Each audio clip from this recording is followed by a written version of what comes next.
She said, "Shut it down, or I'll make sure you regret ever moving here." That's how Karen opened the meeting. Not with a greeting, not with a rule citation, with a threat. And the worst part? She smiled while saying it. That tight HOA president smile that hides venom behind laminated bylaws. My community charity event, food trucks, kids' games, live music, suddenly became a violation. Noise concerns, parking concerns, safety concerns. Funny how none of those concerns existed until I organized it. The room was packed, neighbors shifting uncomfortably. Karen standing at the head of the table like a self-appointed monarch of mulch and mailbox paint shades. She thought I was alone. She thought I was unprepared. She had no idea I record every conversation. And when she leaned forward and whispered, "People like you don't get to host events here," she sealed her own fate. If you love powerful stories, you don't want to miss this.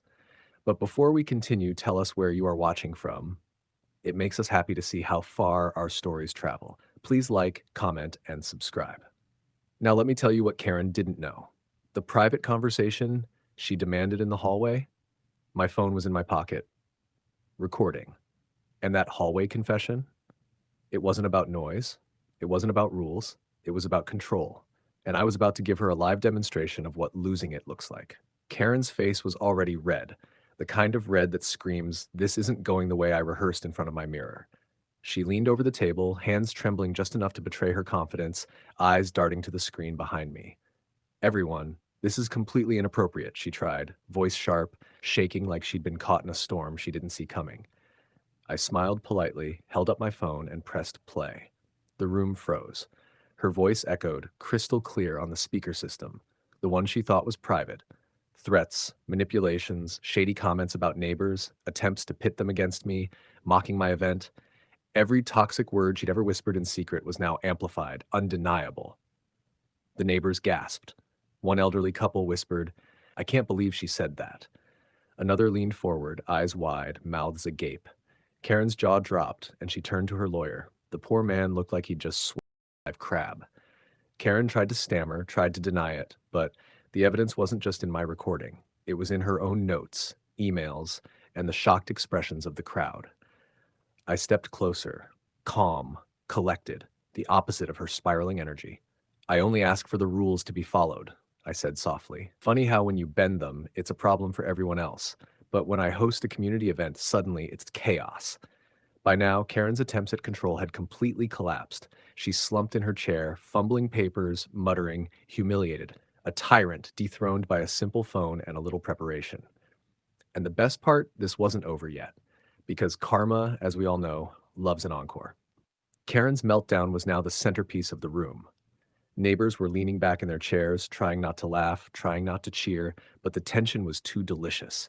Every flustered twitch, every sputtered denial only made her downfall more cinematic. Her lawyer whispered frantically, probably wondering if he'd accidentally signed up to defend a scandalous reality show villain. Karen's own words played again on loop in the background. "You don't get to host events here. People like you." A phrase now immortalized in digital history.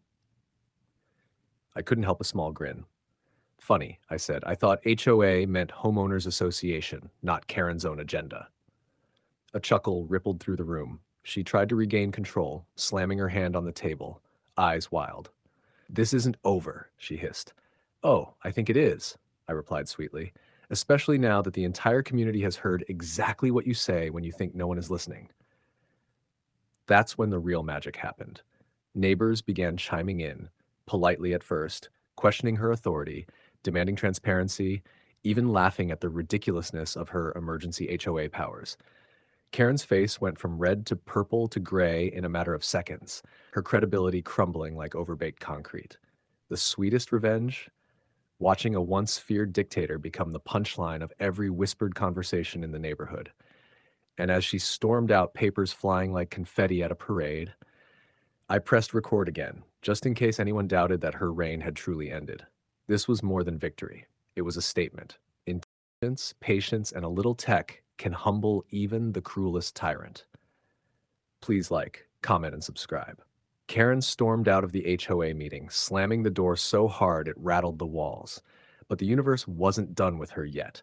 Within minutes, her attempts to regain control backfired spectacularly. Emails she had sent privately, full of threats, secret rules, and condescending comments, started circulating among the neighbors.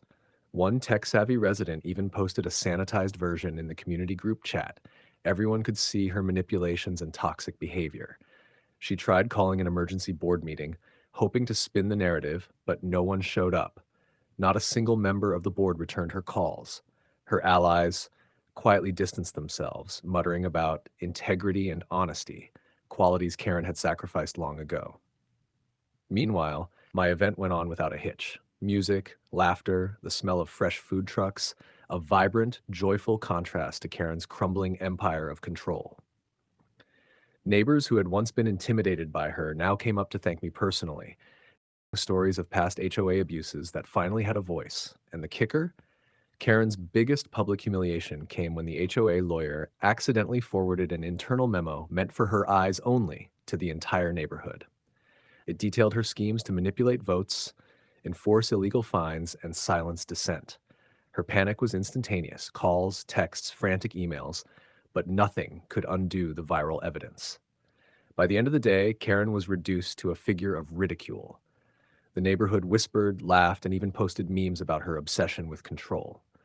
She had tried to crush an event, a community, and a spirit, but in doing so, she became the ultimate cautionary tale.